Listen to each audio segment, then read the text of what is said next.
똑똑하고 확실하게, 신박하고 기발하게, 예비 창업자도 이해하고 30년차 사업자도 납득하는 절대로 가는 길. 텍스로드. 안녕하세요. 김나은 세무사입니다. 강재혁 세무사입니다. 오늘은 비과세 급여를 주제로 비과세 급여의 종류를 살펴보도록 하겠습니다. 소득세법에 따르면 회사로부터 지급받는 금전은 현물이든 현금이든 모두 근로소득으로 과세되는 것이 원칙입니다. 하지만 법의 비과세로 열거한 항목에 대해서는 소득세를 과세하지 않고 있습니다. 비과세 급여는 소득세뿐만 아니라 4대 보험까지 부과되지 않는다는 장점이 있습니다. 세금이 부과되지 않기 때문에 광범위하게 지정되기보다는 특정 요건들을 열거하고 있습니다. 오늘은 활용도가 높은 비과세 항목을 위주로 살펴보도록 하겠습니다.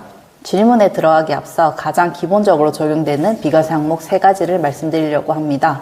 이미 적용받으시는 분들이 많으실 것 같은데요. 그 첫 번째는 식사와 식사대입니다.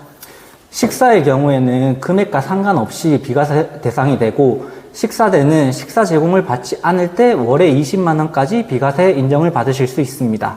물론 식사와 식사대가 비과세를 받을 수 있는 요건이 있는데요. 이는 통상적으로 급여에 포함되지 않아야 하며 음식물 제공 여부로 급여에 차등이 없어야 하고 사용자가 추가 부담으로 이를 제공하여야 한다는 3가지 요건이 필수적입니다. 또한 연봉계약서나 지급기준에 식사대에 대한 기준이 포함되어 있지 않으면 비과세로 인정할 수 없다는 것이 국세청 입장입니다. 이를 유의하셔서 계약서나 지급기준을 만들어 주시면 좋겠습니다. 네, 두 번째는 자가운전보조금인데요. 자가운전보조금의 요건은 첫 번째, 종업원 소유의 차량이나 종업원 명의로 임차한 차량을 종업원이 직접 운전하여 업무 수행을 하여야 하며, 두 번째, 시내 출장 등에 소요된 실제 경비를 받는 대신 회사 내 규칙에 따라 금액을 받으셔야 합니다. 이 두 요건이 충족되는 경우 월에 20만 원까지 비과세를 받으실 수 있습니다. 간혹 이 부분에 대해서 차량의 명의가 꼭 직원이어야 합니까? 라는 질문을 많이 받습니다. 가족 중 다른 사람의 명의로 차를 타고 다니는 경우가 생각보다 많을 수 있는데요. 법에는 반드시 직원 명의의 차량으로만 한정하고 있습니다. 네, 배우자 명의라도 인정받으실 수 없습니다. 다만 배우자에 한하여 공동명의 차량은 인정을 받으실 수 있는데요. 즉 부모님과의 공동명의 차량은 인정되지 않지만 부부 공동명의 차량이라면 인정받으실 수 있습니다. 자가운전보조금 관련해서는 적용받는 근로자분들이 많은 만큼 구독자분들이 질문이 꽤 있었는데요. 조금 이따 질문 답변 시간에 추가로 말씀드리겠습니다. 마지막 3번째는 6세 이하의 자녀의 보육수당입니다. 이는 출산이나 6세 이하의 자녀가 있는 경우 월에 20만 원까지 비과세를 받으실 수 있는 항목입니다.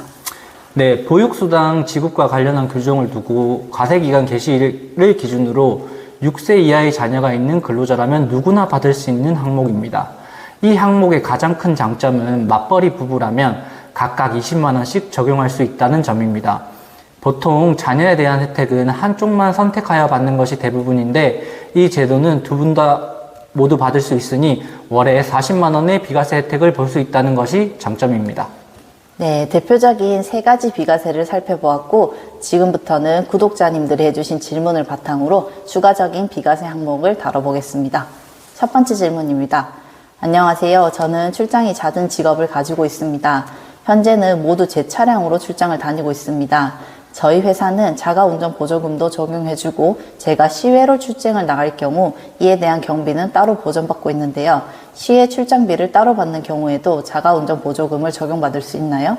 네, 적용받을 수 있습니다. 자가운전 보조금의 경우 시내 출장 등 업무 수행에 대한 부분을 보존받으시면 적용이 안 되는 항목입니다. 따라서 시외 출장에 대한 경비를 보존받는 경우에는 비과세 적용에 문제가 없으십니다. 다음 질문입니다. 안녕하세요. 저희 회사는 사택 제공을 하고 있습니다. 저는 현재 사택에 살고 있는데 나중에 이에 대해서 세금이 부과되거나 하는 일은 없을까요? 사택 제공 이익은 그 대상자와 사택 제공 종류에 따라 비과세 여부가 달라집니다. 사택 제공의 대상자가 임원이 아닌 종업원, 임원 중에서도 대주주가 아니라면 소득세는 비과세됩니다.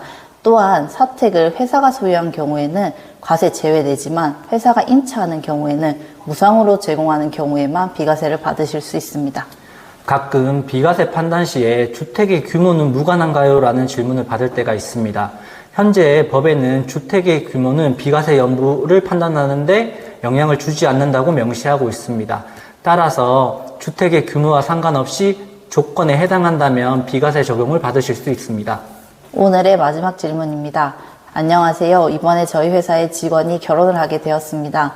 너무 과도한 지급은 근로자에게 과세가 될 수 있다고 들었습니다. 세법에 정해진 금액이 있나요? 이 질문은 저도 참 답변드리기가 어렵습니다. 소득세법에서는 종업원에게 지출되는 경조금에 대한 비과세 요건을 두 가지로 열거하고 있습니다. 첫 번째는 사교 등으로 지급 규정을 두고 있을 것, 두 번째는 사회 통념상 타당한 금액일 것이라는 요건을 두고 있습니다.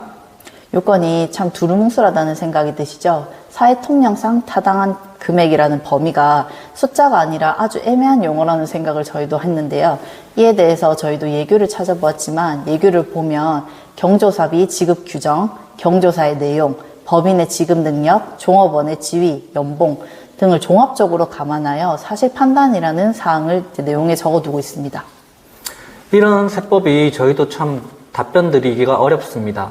보통 이런 질문의 경우 저희의 경험에 따라 대략적인 금액을 말씀드립니다.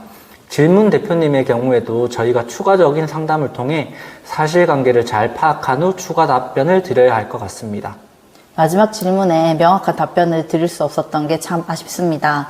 오늘은 여기까지 비과세 급여에 대해서 잘 살펴보았습니다. 저희가 말씀드린 항목 외에도 다양한 종류의 비과세 항목이 있으니 채널로 연락 주시면 저희가 답변 드리도록 하겠습니다. 오늘 영상이 도움되셨다면 구독, 좋아요, 알림 설정 부탁드리겠습니다. 이상 강재혁 세무사 김나은 세무사였습니다. 감사합니다.